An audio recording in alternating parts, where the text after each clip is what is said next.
conventional fire alarm, which is the ones that we've saw for a good percentage of the last 20, 30 years, is a system where the control panel has various initiating device circuits.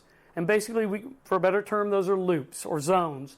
And each device, and there might be up to 30 devices in some cases on an initiating device circuit. And what that will tell us is the general geographical location where that zone goes throughout a particular building. For example, a system like that might be zoned at each floor level.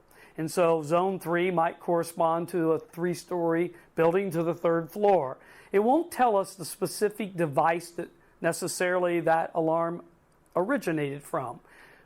In contrast, an addressable system is much like a network of computers. Each device has its own address that we can affix a label to it in software so that when a detector goes off, we can tell exactly the location and which device out of that system has operated. So you can focus right to the location and the seat of the fire. There are many other advantages to an addressable system. For example, the ability of the control panel to sense constantly the status of detectors, to tell us whether a detector is getting dirty and it might need service or maintenance, or whether it's compensating for a dirty environment.